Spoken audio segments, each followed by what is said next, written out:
talked to Henry when was it? Yeah, day before yesterday. While he was on the border in Ukraine, and then he shot me a video really quick. Victoria was witnessing to a family that just crossed over. There were four of them. They drove 4 hours in a car, and he said this was something, people say, why would you want to go over there, right? What purpose would you do over there? I've had even another pastor say, why would you go do that? Remember when the wall fell? The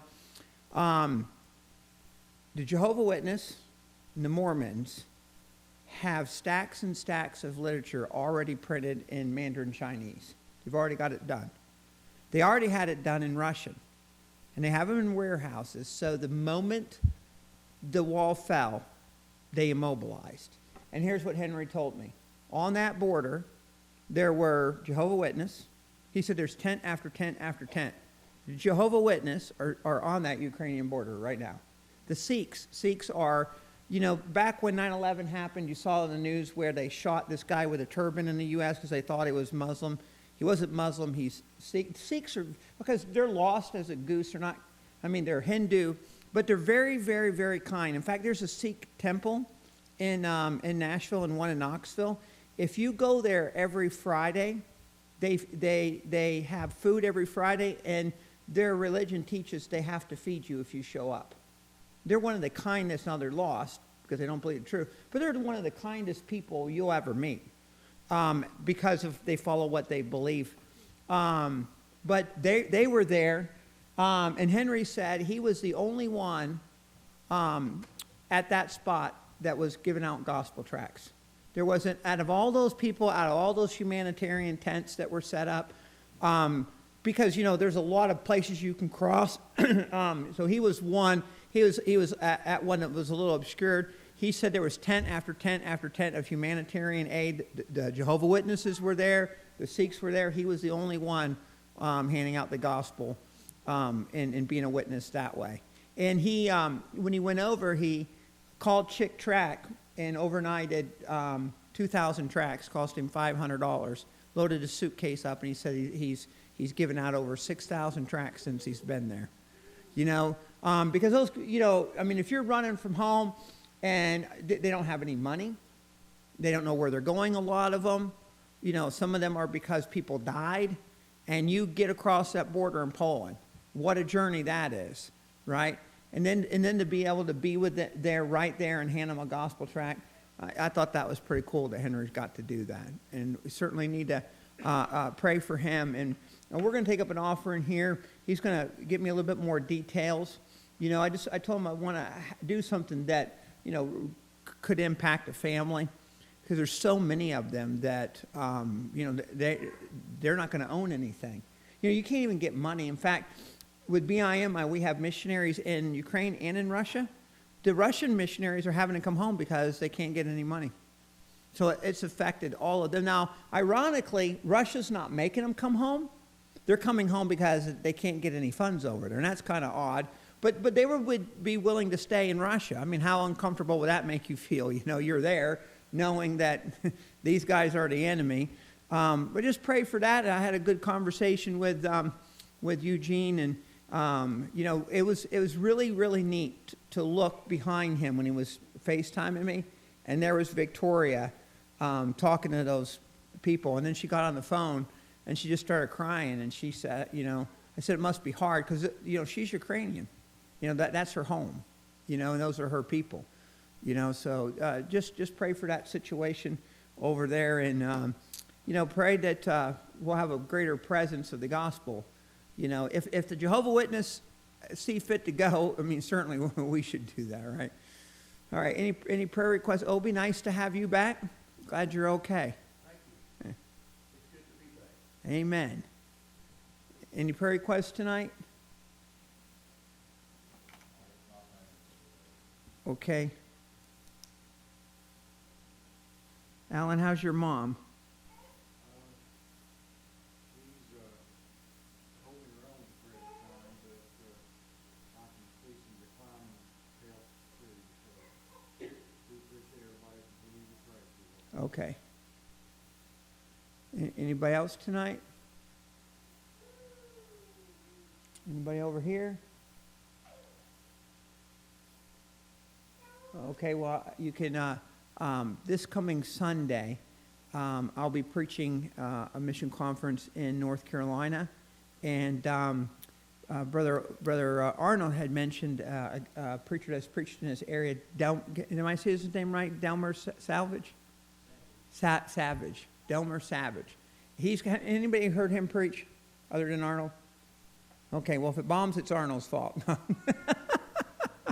But he's from Kevin's church, and I talked to Kevin trying to get a hold of him. Here's what Kevin said. Kevin said, and remember, Billy Mitchell's been around Kevin a lot, too. He would go to Billy Mitchell's church. I met Billy Mitchell twice, but it was at a place I was preaching, and I didn't know who he was. He said that Delmer was his favorite preacher. He's 80 years old, right? And the only sad thing is I'm not going to be here to hear him. But a preacher that's been preaching for that long, at 80 years old, he's going to have something to say for sure. So pray for him as he's here. Make him feel at home, too. And then Sunday night, Jake's going to be preaching. And I just, I got to talk to him a little bit about, what he's praying. He's going to be graduating before too long. And I just had a good conversation with him. And just, to be able to go to somebody that's that age and say, hey, you want to preach Sunday, and him say, yeah, God's laid something on my heart. So, and that's a huge opportunity for a church to have somebody that's coming up like that God's burdened his heart to do that and have a part, so come out and pray, be a part of that. And also pray for me. I've never been to this church, I don't want to, I can preach here, I don't want to go down there just to go down there, but just pray that God will give me the right 3 messages to preach for them while we're down there, and then I'll be back in time for Wednesday. It's kind of an odd conference. Revival goes Saturday, Sunday, Monday. And I've never done one that combination, but just pray for that. And I want to tell you, thank you for everybody who came out Monday. I enjoyed myself. Hunter did a good job with the devotion, and thank you for all the ladies. Martha, thank you. There's too many names, I'll miss them. Thank you guys for coming out and just fellowshipping. So I talked to the lady afterwards. There's an acronym that's the name of the club they're trying to start. It's a Christian club that they have in Harriman. It's Baptist Collegiate something another, but it's already established in Harriman. They have a men's Bible study on Tuesday and then a ladies' Bible study on Thursday. They have a luncheon on Wednesday, and then every Thursday night they have a worship service in Harriman. They're wanting to do the very same thing here. And, there was quite a few that stayed around and listened to the devotion. So that's an opportunity. They want to get started, so we're going to take advantage of that. They asked us to do a lunch in April. I'll get you the date, so it'll be a little bit more difficult because, the folks that will be working. But we're going to try and do that in April. And then next year, we're going to hit it really hard. We're going to go there at the beginning of the college year and try to duplicate what they're doing in Harriman. So just pray for that opportunity, and thank you guys for coming out and helping. This Saturday is the soup kitchen, and I think all the food's that's all taken care of. But if you get a chance to come out, and it's a good way to spend a couple hours and greet people as they pull in, and just pray that God will use that. All right, if there's no other prayer requests, we'll pray this evening. Father, thank you for your word. I just want to stop and thank you for the nice day. Started out kind of gloomy, and then, Lord, it turned, and I just thought about the power that you have.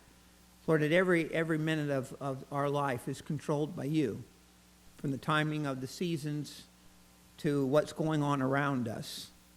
Lord, it's comforting to know even the devil had to ask before he could touch Job. And Lord, I find great comfort knowing that you're in charge and you love us. Lord, I just pray for Ukraine, and I know you can stop that. It is certainly within your power to defeat any kingdom.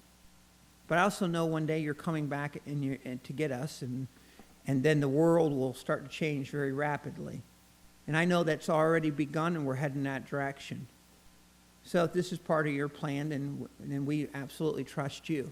It's hard to see sometimes the people suffering, but we know that the suffering down here is just for a little bit. There are worse things than going through a war, and that is dying without knowing you as our Savior. And God, I pray that you be with Henry and Eugene. I pray you'd watch over Eugene. I pray you'd strengthen him. Lord, that you give him a presence and a light that just shines to everybody around him, in his town, in his community. I pray that you would help him to look to him. I know just last year we were talking about how difficult it is to give the gospel in Ukraine a year ago. But Father, all that's changed. And Lord, I just pray that you would be with Eugene as he takes hold of this opportunity to be a light for you. Watch over him. Watch over his family. Lord, I know he and his sons aren't allowed to leave, but I pray you be with his family, his wife. You just keep them safe. Lord, I thank you for Henry. He's still over there. He'll be on his way home here shortly. Got a long flight, get out of Poland. And I just pray that you would bless his efforts. I pray you be with Victoria and her heart. Lord, it must hurt, Lord, to see her people just right across that border go through that stuff. Lord, and I just pray that you'd be glorified in this, and Lord, that we would see your hand working even during a dark time. Lord, I pray for the leaders of our country. Lord, that there's, it just seems like in a lot of ways we have lost our way in this country. And Lord, I pray that you would be with everybody that's in office that's a believer. You would have them to do what they can where they're at. That you'd give them influence, and Lord, you'd put them in places of authority and where they can give advice. And Lord, that you would just give them favor where they're at. Lord, I thank you for Obi being able to come back, and thank you for helping him to get better. I pray you be with Alan's mom. Lord, that the journey she's on, the doctors say that they can't fix it. But Lord, I just pray you'd give her peace in her heart, give her good days with her family, time to be able to make memories. Pray you be with Alan and his sister as this opportunity just to love on her mom and dad, and that you'd watch over them. I pray for Gary's family. We all have things in our families where we can use you to work in our lives, and I pray that you would do that. I pray for the services on Sunday, that you'd be with Brother Delmer. Lord, that he would be able to preach from the overflow of his life. Lord, 80 years old, he's been preaching for you for years. And Lord, I pray you'd give him a message for Sunday. I pray you'd be with Jake as he preaches Sunday night. And Lord, I thank you, Lord, you've got two spectrums. You've got a preacher that is nearing the end of his journey and one that's just starting. I just thank you for the opportunity to be able to have both on Sunday. Lord, I pray you be with me as I go down to this new church, an opportunity, Lord, to preach there and share about missions in Africa. And Lord, I just pray that you'd help me to be a blessing there, that you'd give me the right words to say and a message for those people. And I just want to thank you. Thank you for loving us. Thank you for being kind and forgiving in our lives. We love you. We ask this in your precious name. Amen. All right, if you have your Bibles this evening, we're going to be in, let's see here, 1 Samuel, and we're in chapter 2. I did a little bit of reading today on that, and I was encouraged with some things the Lord spoke to my heart about. Let me get there first. 1 Samuel, and then we're going to start in chapter 2. Let me just get this. Get this on first. 1 Samuel chapter 2, it says this, "And Hannah prayed and said, 'My heart rejoices in the Lord. My horn is exalted in the Lord. My mouth is enlarged over my enemies, because I rejoice in thy salvation.'" So, when you think about testimonies, right, what is a testimony? Is Hannah a preacher? No. What is she doing right here? What is she doing? She's praising the Lord and she's testifying, right? You know, now sometimes that might not be, people sometimes get I mean, I know that, you know, you walk with the Lord for some time. God has done something for you. Some answer to prayer, some comfort in your heart, some victory that he's given you, some help that he showed you, right? What's the purpose of sharing it with somebody else? Well, if there's no value in it, then you're going to have to ask why God put this in here. Because what you're reading is a testimony. This is Hannah's testimony.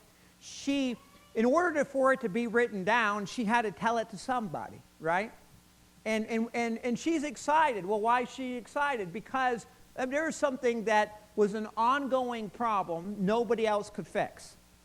She could talk about it. She could go to a friend and say, hey, can you help me? You know, today somebody that I've pastored in the past called me and just got a text and said, hey, will you pray for me? I'm just going through a hard time. And I got to talk to him on the phone and encourage him. You know, and I couldn't fix the problem. I couldn't fix it. You know, but I could tell him that I'll pray. And then I could tell him this, that don't give up hope, because God can fix it. You know who I've ran into 3 times since he's been in this church? And that is the guy that was in prison. What's his name? He just preached for us. Yeah, I ran into him. Well, today I go to the hardware store, and I'm looking at this car, and I'm thinking, I actually was taking a picture of it with my phone to show Maggie. I said, you wouldn't believe this piece of junk. It had Bible verses all over it. And it had a Grim Reaper in one side, and it had a skull on the hood with this mohawk thing on it, and it had Bible verses all over. It was a cross between Led Zeppelin and the gospel. And I'm looking at it, and the car is painted like 90 different colors. You know, I'm thinking, what is this? And I'm taking a picture of this car. And then I open the door, and there's Robert Gibson, and that's his car. Do you know he drives a hearse? You know, that's what he drives everywhere he goes. You know, and you know, it was funny because the people in the you know, store got a little uncomfortable because he was talking about that he deserves to be on death row, and they're all looking at him. You know, you know, his testimony helps. You know, I mean, when you're around him, it's evident that God did something that it shouldn't have happened, right? I mean, my own kids wonder, what is he doing out? You know, I even had people afterwards, he preached and did a good message, but sometimes they thought, well, is it fair that he's out? Because he killed somebody. Doesn't he deserve to be in there? Well, the problem is we all deserve all kinds of things. You don't want what you deserve, right? But it's evidence that if that happened, God did it. So any problem that you have, you can look at that and say, hey, you know, God can. And if he doesn't, what's the answer? Well, then he gives grace. You know, this didn't go away for her automatically, but it was a journey she went through. Well, the second God answered that prayer for her, what did she do? She told somebody. She gave a testimony. It'd be like in church saying, hey, does anybody have anything they want to thank the Lord for? Hannah's hand shot up, and she said this. She said, and Hannah prayed and said, my heart rejoices in the Lord. My horn is exalted in the Lord. My mouth is enlarged over mine enemies, because I rejoice in thy salvation. Not only the salvation of what would one day come through Jesus Christ, but the salvation from her problems, right? You know, God wouldn't say, take my yoke upon you, if he didn't plan on helping you. The idea of taking that yoke upon you is that he plans on helping you carry whatever you have to deal with. Or he wouldn't tell you to get under the yoke with him. Okay? So he wouldn't say, come and join my yoke, let me, you know, my burdens are light. He wouldn't say that if he didn't plan on lifting yours. It may not always be the way we think they ought to be lifted, but he will help you carry it. I can't tell you it'll go away. You know, and it's funny, because you can tell somebody, you know, that's going through something hard, and then you can tell them your life experience or something you went through that was painful. And do you know somebody that's super hurt, no matter what you tell them, they're still going to think they've got it worse? Right? I mean, you can tell them that you were held at gunpoint and spent 900 days and, kidnapped and, didn't have food. Well, you can tell them the worst story and you can say, but then God did this and he helped me. And it's like they just plug their ears. Why? Because they don't want to let go of it yet. They want to hold on to it. I mean, I have actually shared stories with people that are worse than what they're going through, and I can point to them and say, I went through this, God helped me. And then they still revert back to, well, this is the worst day of my... Well, it's because they're not ready to let go and just say, okay, if God is God, I can trust him with any problem I have. And we will have them. From kids to grandkids to neighbors to somebody that you work with, a spouse. There's tension. There's people that live with constant tension every day. Where home's not peaceful, right? You walk in there and everybody's on pins and needles and it gets to you after a while. And then there will be a big argument or whatever and then it boils over and it becomes a crisis. Well, that's just life. But God does care, and we saw a little bit about real life here. They were honest. This was the problem. This was the thing that was going on. And that God gave the victory. It says there is none holy as the Lord. For there is none beside thee, neither is there any rock like our God. And he's lifting up God's name because she realized God did this. Talk no more. Now look at verse 3. Talk no more so exceedingly proudly. Let not arrogancy come out of your mouth. What is that about? I want you to look at that again, and I want you to, now don't cheat and read the subnotes in your Bible. All right? Talk no more so exceedingly proudly. Let not arrogancy come out of your mouth. What's she saying there? Well, who's she talking to? There you go, Gary. She's talking to Penaniah. All of a sudden it switches and she's addressing this directly to her adversary. She's saying, talk no more exceedingly proudly. Don't go around and talk no more about how you can have kids and I can't have kids. You're gonna have to shut your mouth. That's the nicest way she's putting it. That's what she's talking about. Because first she's praising God, and then she gets a little personal, and she's actually addressing her adversary, and she's saying, you're going to have to shut your mouth because God took your pride away. He gave me a child. So it says, talk no more exceedingly proudly, let not arrogancy. Penaniah was arrogant. She would come and rub it in. She made a constant battle with that. Okay? So talk no more so exceeding proudly, let not arrogancy come out of your mouth. Well, who's your mouth? Not God. So whose mouth did she say don't let it come out of anymore? The only person that fits is Penaniah, right? Okay? So basically she's saying, in a nice way, shut your mouth.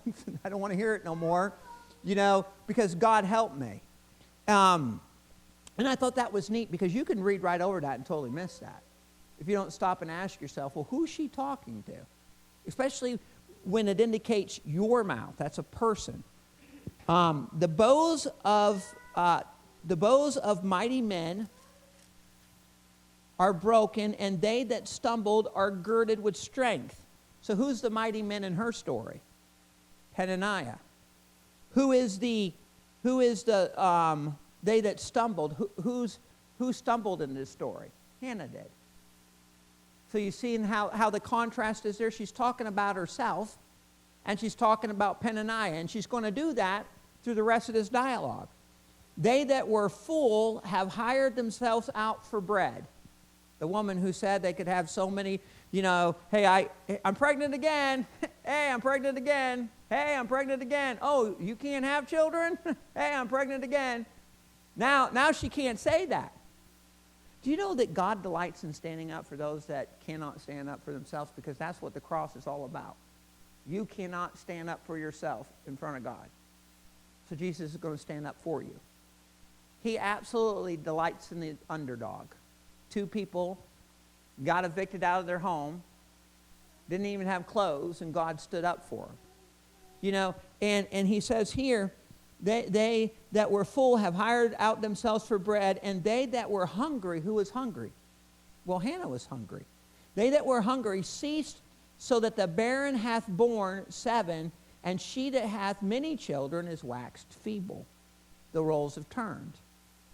The Lord killeth and maketh alive, and he bringeth down to the grave and bringeth up. The Lord maketh poor and maketh rich. One day, Peninnah thought she was rich, and Hannah was poor. And then God went in there and he turned the tides. And now Hannah's rich. And Peninnah is the one that is being neglected. He raises up the poor out of the dust, and he lift up the beggar from the dunghill. Now, she's using these words to describe her own problem. Now, a dunghill, that's quite a statement. You know, people say things like that today. You know, boy, this is a mess that I'm in, or whatever words they use. And she said, if I had to describe the way I would feel, I would be like being on a dunghill. That's how I felt. And then God reached down out of that dunghill and brought me up. I mean, it's an unpleasant thing today. It was an unpleasant thing back then. Why is she using words like that? So that you understand the pain she was carrying. And that God's the one that delivered her. So, if he can do that, can he not then help us? When we as Christians have these truths in the Bible, do you know that you don't have to be sad, brokenhearted, hurt? You don't have to harbor unforgiveness, because there's help, right? Help that's real help right here. That if you ever feel like you've been mistreated, God knows about it. And he is keeping score. He was keeping score for Hannah. And he will, at some point, level that score. And it's going to be in his time. You're not forgotten. People give up too easy, right? I mean, they just want to give up. You know, instead of trying to work on a relationship, but not just marriage, just with people in general. You know, I mean, instead of going the extra mile and trying to bridge that gap and heal that wound, just give up way too easy. You know, and instead of just saying, okay, I'm just going to turn this over to God, which is what Hannah did. Down at verse 9, he will keep the feet of his saints, and the wicked shall be silent in the darkness. By strength shall no man prevail. The adversaries of the Lord shall be broken to pieces. Out of heaven shall he thunder upon them. Well, what is she referencing? She's referencing the fact that God gave her a child. And listen to the words that she used. She said the words thunder. That God thundered down from heaven for her. Now, did he actually do that? No, but if you think about the heaviest thing right now on your heart. Or maybe it's something that's been in the past. It's just still not been answered or fixed or whatever. If he can do that for her, can he not then do that for you? See, she believed that. Do you think this is just talk here? She just blowing her own horn? I mean, is she just embellishing the truth? No, she actually feels this way. And who made her feel that way? God made her feel that way. And she 100% knows that God can help her. No question. So when you've got the truth and you don't use it, especially if you've been in church for X amount of years, and you don't know how to do just a simple, basic maintenance of your Christian life and how to deal with people and deal with your problems, nobody should be overwhelmed. Why? Because we got the truth here. You already know the answer, right? Trust in the Lord with all your heart. You can plug in anything you want to plug in there. You already know. It's just kind of frustrating when Christians know, but then they don't use it. You know, they don't lean on that and actually put it to use, you know, and say, okay, that's what this is written for. This is what I'm going to do. You'd see far more victories if we would just cling to that. You would get a lot more help sometimes people give up right when God's working, and they don't see it through. Goes on to say this, down in verse 11. And Elkanah went to Ramah to the house, and the child did minister unto the Lord before Eli the priest. Now the sons of Eli were the sons of Belial. They knew not the Lord. So there's no question here. They died, and it appears you're not going to see Hophni and Phinehas in heaven. They didn't know the Lord. They were sons of Belial. You know, even though they were raised in church. Now, can we say Eli was a bad parent? No. Because he raised Samuel, and Samuel turned out okay. Right? Because why is it that Hophni and Phinehas didn't, but Eli did? And God sent Samuel to Eli to raise, right? So is that a mistake? No. He obviously taught Eli some things, or he wouldn't be there. Now, we'll look in the future, the mistake that he made. He knew they were doing something wrong. He even talked to them about it, but he stopped short of executing the punishment and saying, no, you can't do that, right? Too many times today, we oftentimes facilitate wrongdoing. You know, like if I had a kid and they were dating with somebody and they were living together and they wanted to come visit me, they wouldn't stay in my house. I'd get them a hotel room, right? And no, they're not going to like that, but that's okay because they're not going to do it in my house, right? You know, they might get upset, but they're not going to come in the house, you know, and do that. Now, I'd let them if they took separate rooms, you know, one take the couch, but not in my house, right? And you don't have to be mean about it. You know, sometimes you think well, I don't want to offend them. Well, if I say this, I'm going to run them off. Or, you know, if I don't do this, you know, then I'm afraid I'll lose them forever. Well, if you do it the right way, you won't, because they'll know where you stand, right? They'll understand, hey, these are boundaries. I can't cross these boundaries. I love you, but I can't cross these boundaries, you know, so you're not going to do it here. At some point or the other, maybe you have or haven't, but I mean, I remember Jonathan, my oldest son, he started to stray away a little bit right after high school. And I mean, his first year in college was pretty much a train wreck. And I can remember having a conversation with him. And I said, can you afford an apartment? And he said, no. I said, well, okay. Well, you got two choices. You either figure out how to get an apartment or you abide by these rules because you're not doing it in this house. And I love him dearly, right? Now he did an about face eventually, you know, but I have one that hasn't.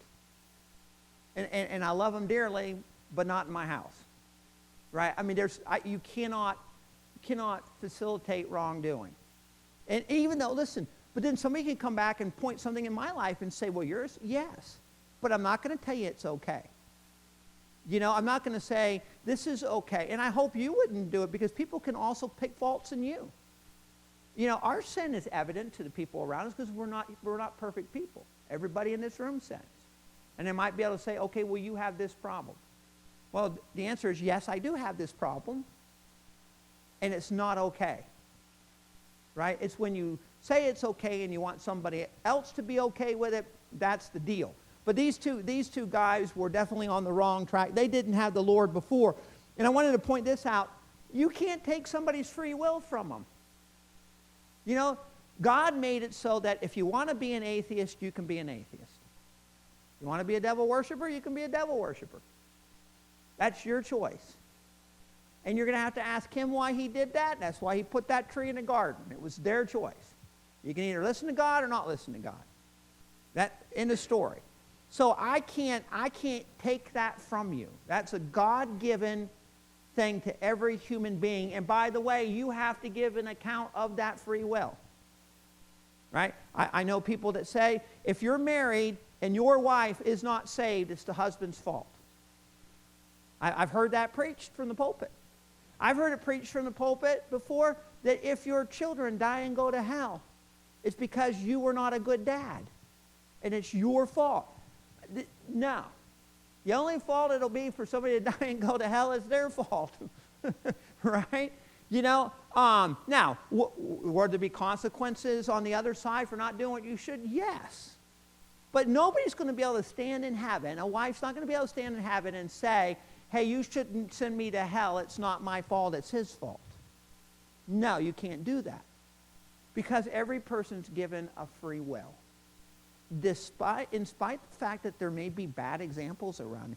I've known lots of people that didn't come from a Christian home. But they did still follow the Lord. And there are kids that come from Christian homes that don't follow the Lord. Because it has to do with a personal choice, and you can't take that away from somebody. So these two did not know the Lord. And the priest's custom with the people was that when any man offered sacrifice, the priest servant came with the flesh, while the flesh was in the seething, with a flesh hook of 3 teeth in his hand. Now, when it was seething, they were boiling it. You know, I personally wouldn't want to eat that, but they did. And they were allowed to do this. See, Levites did not have a job. The Levites were not allowed to own property. It was the job of the Israelites to take care of the Levites. And the way that worked, if the Levites were doing their job, then the Israelites were at peace with God, and then they could then take care of the Levites. If that circle broke, they both paid. Because that's who took care of the Levites was the Israelites. The Levites looked after the spiritual things, and the Israelites brought them food. They didn't have to worry about planting a garden. All of that stuff was provided. So this part was okay. Then go down to verse 14. And he struck it into the pan or the kettle or cauldron or pot. All that the flesh hook brought up, the priest took for himself. So they did in Shiloh until all the Israelites that came thither. Also, before they burnt the fat, and the fat belonged to the Lord. When you read that about the sacrifices. Now, some of this stuff, when you think about the sacrifices, God's all the way up in heaven, and he says he can smell it. Now, I can tell you this. There is something about pulling in the driveway, seeing smoke come out of that grill. Arnold said he had ribs the other night. There's just something about that smell, right? That is pleasant. I love it. I mean, it smells good. You know what also smells good? I love a good fireplace smell. Now, why would God love the smell of fat? I mean, I don't know if God eats. Doesn't appear that he has a need to do so. I think it more has to do with what fat represents. You know, if you have fat on you, what does that represent? So in Africa, how can I put this? I had a group, wasn't my group, it was another group. And I'm not exaggerating, I'm not being mean, but I would say everybody on that group there was 4 of them, and the lightest person was probably 350. And that's just the truth. There was a couple of them over 350, no joke. I'm pulling into the farm, they're in the car. One guy was heavy enough that my shocks on the van weren't very good, and he was in the front, and he was bottoming out the front. And I had to figure out how to move him without embarrassing him, because I wouldn't do that, right? So, I mean, they were heavier. I'm pulling into the farm. We get out, and I'm introducing. This is like my first year living there. So here I'm standing here with these 3 ladies, and one of our African women come up to her and said, "Madame, you are very fat." And I went, "Oh my word." I thought, you know, and I thought later on, I'm like, why did you tell her that? And you know what she said? She says, "I want to be fat." That was an absolute, and still to this day is. If you call an African in Zambia, you call him fat, he'll thank you for it. And I mean, that's their goal, is to be fat. Why?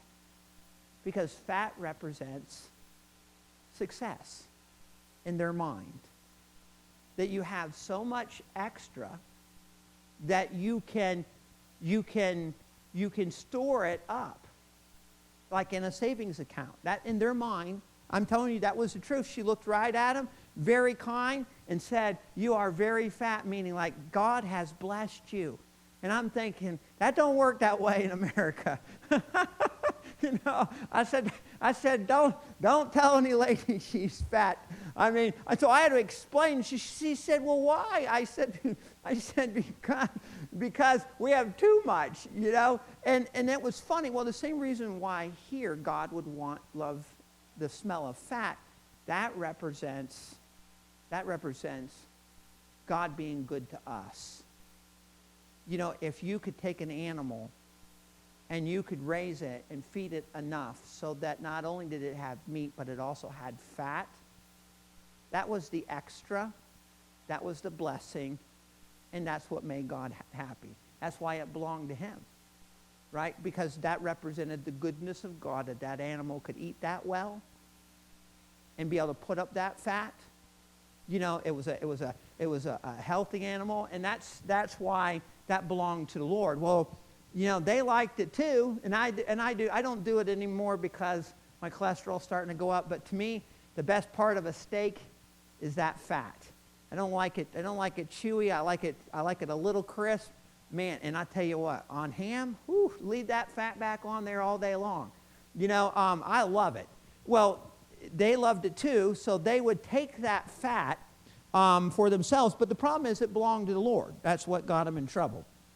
We said also before they burnt the fat, the priest servants came and said to the man that sacrificed, "Give flesh to roast for the priest, for he will not have sodden flesh." He blamed it on Eli. Now, I don't know if Eli told him to go do it, but we do know this. What does the Bible say about Eli? What does it say?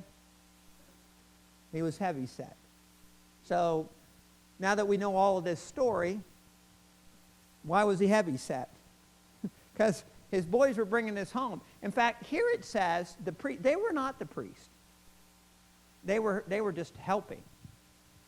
So he were bringing it home to his dad, right? That's the part that Eli got in trouble for. He didn't stop it. He didn't stop it because he benefited from it. To the point, well, like, why would God tell us that he's heavy set in the Bible? What would be the purpose of there's only a couple times does it talk about somebody being heavy set in the Bible. Why would God point that out? Hey, he's heavy.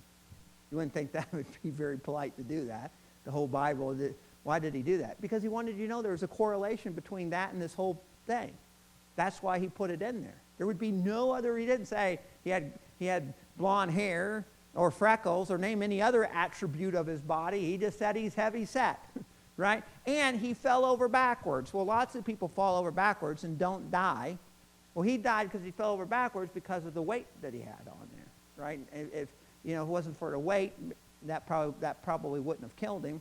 And all of that's relevant to the story because it appears that that's one of the reasons why he couldn't do what he needed to do, because he was also facilitating it. So it'd be very difficult for me to tell my kids, "Hey, I don't like your music," if my music isn't pleasing to the Lord either.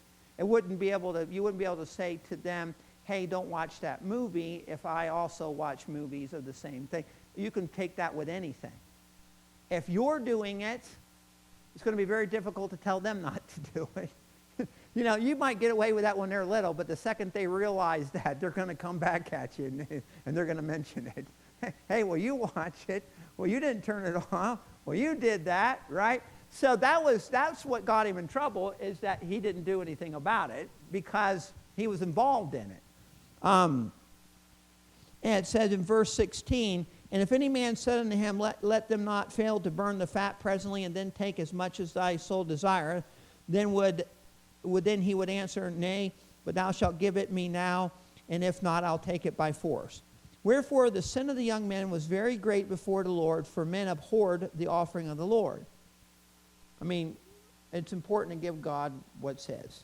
Verse 18, "But Samuel ministered before the Lord, being a child girded with a linen ephod." So it's a contrast that even while that was going on, the world around us may be going off the cliff 100 miles an hour, but it doesn't mean that that in the same token, that you can't have just the opposite, right? As long as this Bible's here, then anybody can navigate any place in this world, no matter where you live. This Bible will help you live your life pleasing to the Lord. If you'll follow it, you know, you can be in a home with a brother that is doing all kinds of crazy things and have another one following after God if he follows this book, right? That's what makes the difference. It said, you know, verse 19, moreover, his mother made him a little coat and brought it to him from year to year when she came up with her husband. And Eli blessed Elkanah and his wife and said, the Lord give thee seed of this woman for the loan which is lent to the Lord. And they went unto her home. And the Lord visited Hannah. She conceived and bare 3 sons and 2 daughters. And the child grew, and the child Samuel grew. Look at verse 20 and 21. The Bible says, give, and it shall be given unto you. And then what's the rest of that? Pressed down, shaken together, running over. And Eli said, you're going to have more children. And why did he say she's going to have more children? Because of the loan that she gave the Lord. So even in the Old Testament, what do you have? You have that principle. Give, and it shall be given unto you. Pressed down, shaken together. And he's saying, because you gave this loan to the Lord did this. Not just one child, but one child would be an even exchange. God doesn't work that way. You know, you can't give up your time. You can't give up your hobby. You can't give up anything and the Lord not recognize that and then give you back well beyond that. For instance, you know, and people may say, okay, well, you know, maybe they're like, for me, it would not be very good for a pastor to resign from being a pastor of one church and go to another church because that one pays more money. You can do that in any other job. Like anybody in this room, if Hunter said, hey, I'm switching companies, I got a job offer that paid X amount, I'd be like, man, good, way to go, Hunter. You know, good job. Now, a preacher do that? Not so hot, right? You know, it's just not something that you would do. You know, you wouldn't go make that exchange. And some people say, well, why would you want to do that? You know, I don't know if young people even look at, the Bible says if you desire the office of a bishop, you desire a good thing. Why don't we have young kids praying, hey, because, hey, you know, maybe that's something I would like to do. I'd like to be a pastor. People say, I want to be a fireman. I want to do this. I want to do that. Why not say, hey, I want to be a pastor? Because I think we paint it as though, or people's perspective is though you have to give something up. Man, I tell you what, I've met some incredibly cool people. I actually got to go to the firing range in Quantico, Virginia, for the FBI. If you've ever seen on the news, they got a little town there. It's a town. It's a bank that's been robbed more than any other bank in the United States of America. I stood in front of that bank, shot at that firing. Now, why was I even there? Well, you know, I mean, the things that I've got to do and experience in my life has simply been part of what I do. You don't give up anything for God. You're not going to. So if you change your schedule and say, look, I'm going to make these arrangements so I can do more in church. I'm going to make these arrangements so I can be more involved. I'm going to look at my schedule. I'm going to free it up so I can do these things. You'll never then come back and say, boy, I regret that. That was boring. Or, you know, I wish I wouldn't have done that. No, because then that would say this isn't true. If you give something to God, he's going to then make up beyond what he did. He didn't give her one child. He blessed her over and over again. And then we have the New Testament where it says, give and it shall be given unto you, pressed down, shaken together, running over. That same principle goes today if we do that in our lives. And you say, okay, God, this is, you know, you may pray, God, use my grandkids. You know, I don't know, maybe there's somebody that says, hey, God, if you need a missionary, call my grandkid. You know, there's worse things that can happen. Right? There's a lot of prayers that go up for a lot of grandkids because they're not where they need to be. There's worse things that can happen to a child than become a missionary. You know, they can become a missionary and have the greatest life they've ever had, right? I mean, you may not think, oh man, I don't want my grandkid being all the way over in Africa. There are worse things. They can be in jail in this county. 3 miles from you. There are worse things. Because if this is true, even if you make that sacrifice, God makes it up to you. Right? Because you might not be around them, but would you rather have your kids and your grandkids serving the Lord 100 miles away from you than to not serve the Lord 1 mile away from you? Because it's painful to see somebody you love that doesn't live right. Right? But whatever we give to God, we know that He's going to use it for His honor and glory. And He's also going to notify the fact that it was a loan, that she loaned it. Even though it's probably the other way around, she did point that out. That she loaned him to the Lord. Once you go down to verse 21, verse 22. Now Eli was very old and heard all that his sons did unto all Israel, and how they lay with the women that assembled at the door of the tabernacle of the congregation. And he said unto them, why do you such things? For I hear of your evil dealings by all this people. Nay, my sons, for it is no good report that I hear you make the Lord's people to transgress. If one man sin against another, the judge shall not judge him. But if a man sin against the Lord, who shall entreat for him? Notwithstanding, they hearkened not unto the voice of their father, because the Lord would slay them. Now, he did correct them. He did preach them a sermon. He just didn't do anything about it. I mean, he did tell them, hey, what you're doing's wrong. You shouldn't do that. But they still had the same position. They still were at the tabernacle. They were still there. He didn't stop them. He said, no, you shouldn't do that. But he didn't say, and you're also going to have to find a new place to live if you're going to keep doing that behavior. That's where he got in trouble. He didn't, and sometimes it's a very painful thing. Sometimes you even have to separate yourself from your family. It's not a nice thing to have to do, right? But is there a bond stronger than family? Absolutely. And that is to the Lord. And hopefully we all realize that, right? That maybe not all your kids will be in heaven.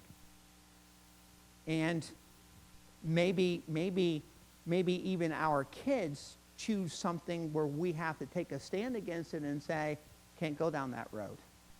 At that moment, you have to choose your walk with the Lord over your walk with your kids. Now, that doesn't mean you don't love them, but if they're asking you to condone or to accept that behavior, you have to draw the line there.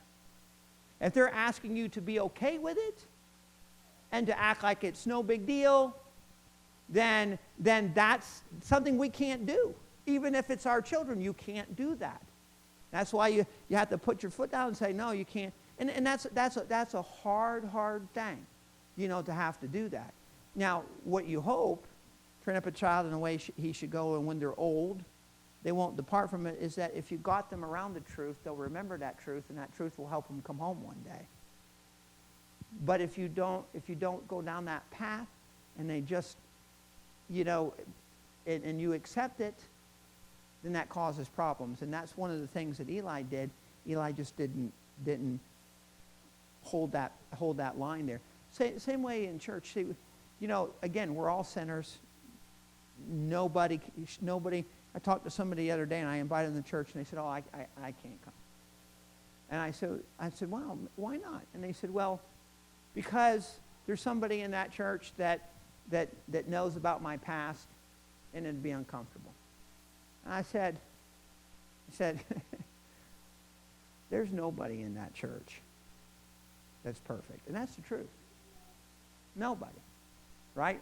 Everybody in this room is a sinner saved by grace. Okay? And But you never, even with that said, if somebody, even in church, does something wrong, you can't condone it. Now, you can forgive, you can restore, you can encourage, and it all depends on their heart.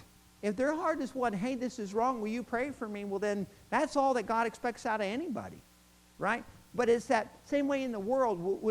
When we begin to accept that, and we say, okay, that's not wrong anymore, or we begin to move the bar, then that's, even if it's your sin, the bar for God doesn't move. You can't move that. You can't move the bar and say, okay, I'm going to move it down here because I like this. No, the bar stays where it is, and you say, help me because I'm not meeting that bar. You can't condone it, because if you do that, then the people coming after us, the target's moved. And when you move the target, they're going to shoot under it. And then that's how you end up with a backslidden nation, right? That's how that happens, you know. But if you hold it no matter what, you know, and you don't let that move, and you stand for what's right, even if you have to say, yes, that's something that I do that's not right. Pray for me. I'm working on that. It's a far better way to handle that than to just say, just let it go and not do anything about it, which was his problem. Okay, well, that's as far as we're going to go. Hunter, can you close us in prayer this evening?